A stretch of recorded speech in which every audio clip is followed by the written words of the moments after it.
Welcome back to the Rolex family. Make sure you like, comment, and subscribe so we can stay on the YouTube algorithm. What is this called? Questions. This one says 100 thought-provoking questions for couples. So, first question. Who was your first crush and what were they like? You answer. I mean, you asked the question, so you first. No, I feel like we should. Whoever asks the question, the other person has to answer the question. Okay, my first crush was a guy, and he was. Is it? That could be it if you want to leave it there. Yeah, he was a player. Had me fooled like a mug. But yeah. Oh, he was a player. That's right. Yeah, he had me fooled. I caught this nigga holding hand with another in the hallway, and then when I got the one to beat behind him, my mama whooped my ass because she reported me to the principal. Y'all was holding hands at one point? We was hugging, holding hands, and kissing. Everybody knew we was together, so that's why I wanted to fight her. Because she knew that he was yeah, with but you. I should have been fighting. She had beef with you before that? Like y'all? No, she was scared of me. Okay. Answer it.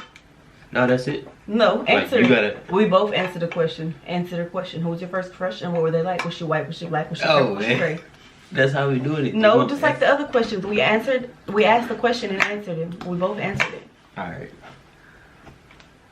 My first crush was a girl, obviously. What was her name? Hey, I didn't ask you.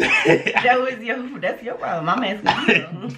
Just a question right here. What was her name? It don't say what was her name. It says who. Who was your first crush? What were they like? Who? It says who was your first crush? A girl. You said a boy. Right, but you didn't ask me all that. I'm asking you. I want to know their name. You didn't want to know his name. So, what's her name? My first crush. Say it in my ear. What's her name? I mean. That was your first crush? Yeah, that was my first girl I actually talked to. Crush, not who were you first talking to? Yeah, crush. So you never had a crush before her? Somebody you were like, ooh, she's cute.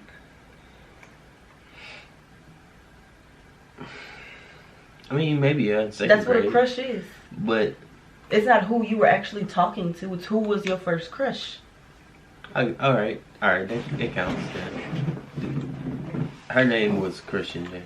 That girl. I was always saying that. But yeah, she was. They.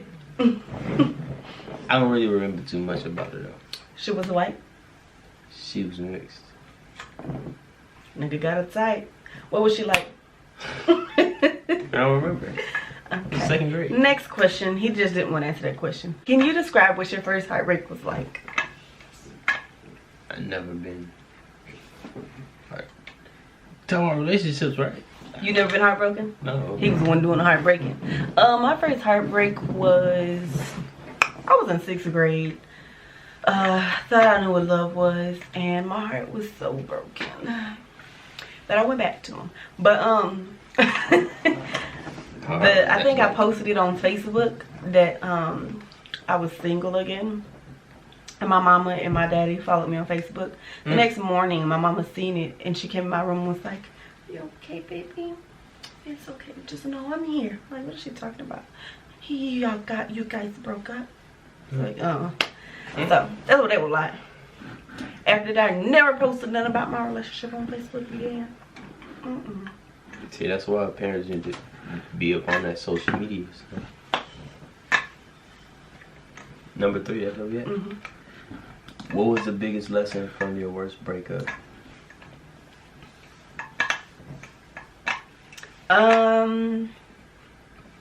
Biggest lesson from my worst breakup would be to I guess it would be to, what I got out of it was to never go harder than the other person goes hard for you. Because I feel like that's the easiest way to get your heart broken. Like if you see that y'all are not 50-50 or 100-100 as far as like loving, like I feel like it's okay if like one person is like 40% and the other person is the 60% to make it 100, because there are some days like that.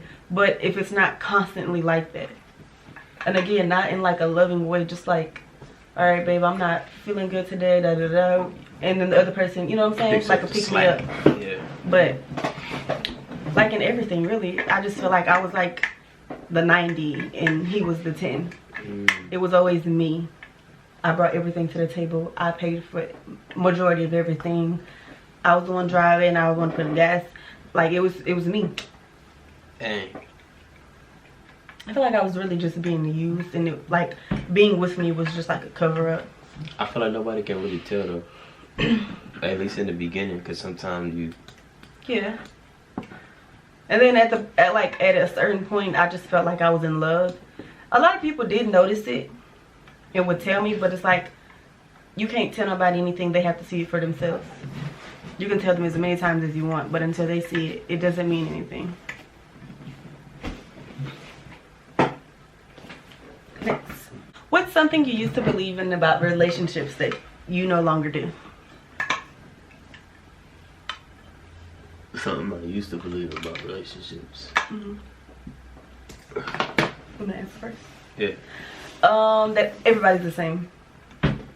That would be it for me, because I used, like, I guess like after my last breakup, that's what it was for me. Honestly, I feel like I believe in the same stuff.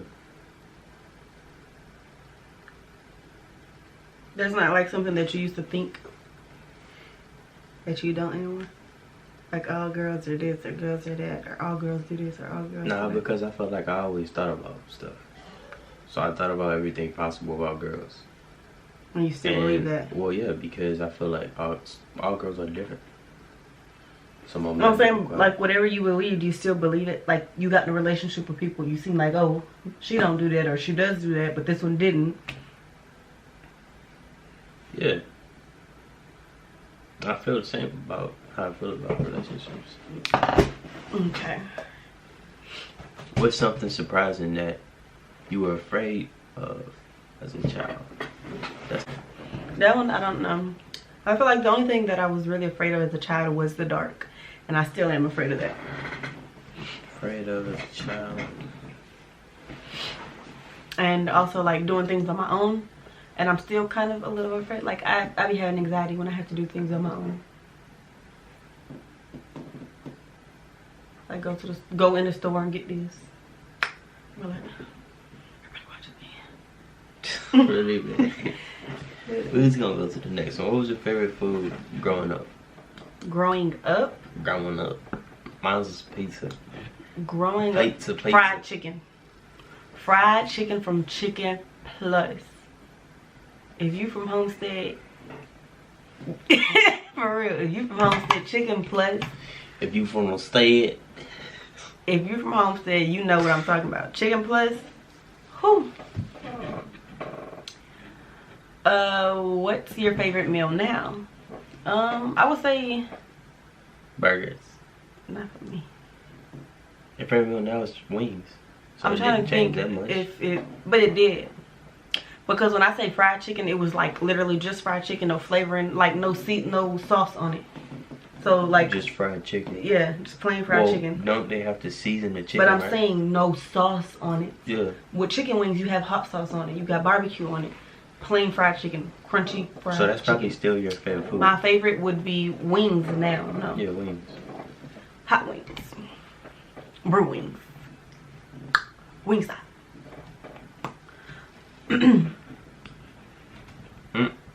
I don't think we ever owned any. Yeah. So what was the first album you've ever owned? I've never owned one. Album? I never owned one, no. That's a good question. How does your life compare to how you imagined it growing up? When I was little, I imagined it like, oh, when I'm 20, I'm gonna be like whatever my dream career was. I'm gonna be doing this. By 22, I'm gonna have my own house. 23, get married, have kids. And like looking back at it now, like nothing, like that's a kid's imagination. Like life just does not play out like that. You can't plan it out and it's gonna happen. It is like life is gonna be life. Whatever God planned for you and when He planned for it to happen is how it's gonna be. No matter how much planning and dedication you have to want to have it done by this time and this day and this age, it's whatever, you know? Yeah, I do feel the same about that. Like, no matter how much you plan, that you don't have control. no matter how over much you plan, you don't have control over when whatever you striving for is gonna happen, or you know, you get the most accolade or whatever. It might happen actually sooner than you thought it would true. be. Still wasn't what you planned. Right. What was your dream job when you were a kid? I wanted to be a teacher. I wanted to be a professional basketball player. I wanted to be a teacher up until I was probably like in high school, because kids are mean and they bad. Like, I just used to see how kids would act towards teachers, and I'm like, there's no way in hell. Yeah, the stuff There's that no teachers way. gotta put up with. There's no way. I'd have been got fired, probably in jail. Were you popular in high school? You was popular. I was not popular. No, I didn't. Honestly, I didn't want to be a popular kid, because I feel like I don't know. I just like the popular kids were like, they thought they was the shit. They thought like they would be bougie to other people because they just thought they was the shit, and I didn't like that. And I didn't want to like participate in people thinking I was that way as well. Like, people already thought I was stuck up and stubborn just because I got a resting bitch face. So like, to have that and be popular. Yeah, that's actually what most popular people kind of have. No, they don't. Not most. I went to too many different high schools. I felt like I had different roles at different high schools. So like, when I went to my first high school, like the first high school that I attended or whatever, I felt like I was popular there. Then, you know, once you move, you got a whole new school in a different gear at a different time. Different people. So people don't really know you like that. Different state, different county, whatever, you know, different little section. So, And then you got everybody looking at you like, ooh, he from here to so actually, that's what you get. Like a lot of new assumptions. New assumptions on you. You know, like, it's just being the new kid or whatever. It sucks. Yeah, it do. And I had to be the new kid a lot. So That sucks. I had to be a new kid maybe like twice. Well, I would say like twice, because in elementary I moved schools like mid-year, but I don't know, I was like, it was really welcoming. Like, the girls were really welcoming, and I had made a friend, which was Anna.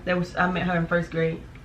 And like, I don't know, it was, and I was like younger, so all of that wasn't like it was when you get older. yeah, so like, yeah, from my experience, it was like pretty much throughout my whole entire school, but mainly in high school. I was moving high school to high school, so that was even more, because everybody got their own little group of friends and Yeah. this and that.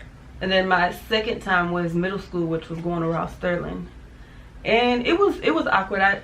It was awkward. Even though I started the new year there, so it was just a bunch of new kids, but I didn't know anybody. So that was really the issue. But that's when actually a guy made friends with me first, and then like he was popular, and then other girls started being friends with me. What was your favorite subject growing up in school? English. Math. I love math. Like, not the hard math. Like, what was it? That's Geometry? Geometry and up? No. But I liked algebra and below. I hated math. I love math. Only time I loved math when they actually included money inside of the problem. Nah, I just love math. They be like, what's the answer to this? Especially when they bring up like the algebra stuff, the letters and stuff. Like, if this is that and this is that, like, What is this? yeah, like, chill. You're doing too much. 1 + 1. Was there an embarrassing fashion moment? In your adolescence. What, younger? Mm. It couldn't be for me. I felt like, just cause like where I grew up. No, like, have you ever like ripped your pants? Like, when you like, Oh, and has there ever okay. been an embarrassing clothing moment? Dang, you gotta actually think about this.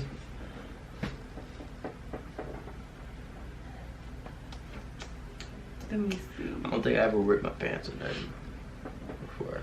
You never like spilled something on you? Well, I like did pee? rip my pants. I did rip my pants, but I mean, I only saw it. No, I never peed. I've bled through before, but I had something to cover up so nobody's seen it. I also pooped myself when I was in kindergarten, but like nobody's like, I went to the teacher. Everybody pooped themselves in kindergarten. I told the teacher, I don't think it like went through my clothes, and so I'm gonna say no. Yeah. I don't think I've ever ripped my pants. I'm gonna say no too, cause I ripped my pants, but you know, everybody ripped their pants. What's your definition of romance? For me, I'm a touchy-feely type of person. That's how I show my love. It like even like getting on his nerves. Yeah. So I'm gonna say like my definition of romance. I'm gonna like picture it out. So it would be like, you know, holding hands. Holding hands. You know, hugged up, cuddled up on each other, going for a walk, just talking about life and each other and our future with each other. Yeah, I don't know. That's my definition, I guess. Mine is like, you know, when like basically you'll like play games and stuff with me and watch movies with me and stuff and go eat somewhere and so spending quality time together. yeah, like quality time. Okay. Yeah, that's about it. Next question and last final. Do you see yourself having kids? If so, how many? I would say no. I've never been. They heard they kid debate. Yeah. I used to want like 10. And then I had nieces, and then I wanted like 4 when I got with him. Then I had a kid, and I just wanted to physically have 1. So I just want to physically have 1, which I did. But I do want to adopt like 3. Then that's gonna always be on the table. What? Like that's always gonna be, you know, basically you said when you basically had nieces, it went down from 10 to 4. Mm-hmm. And at that point, it's probably you actually having 4. Mm-hmm. So now, boom, it's. I've experienced having a child, so now I just want to adopt. I don't want to physically have. You think you'll ever just be like, no? No, I want to adopt. I want more than 1 kid. I just don't want to physically have anymore. Okay. And also, you know, there's kids that need love in a home. Yeah. Whether they're a baby, or if they're 5, or if they're 10, 15, 18, maybe not. 15, but no, for real, like why though? Like they still need love. 15. Why? Why not 16, 17? Yeah, they still need love. That's true. So that was our 100 thought-provoking questions for couples. Make sure you like, comment, and subscribe so we stay on the YouTube algorithm. 1, 2, 3. Bye.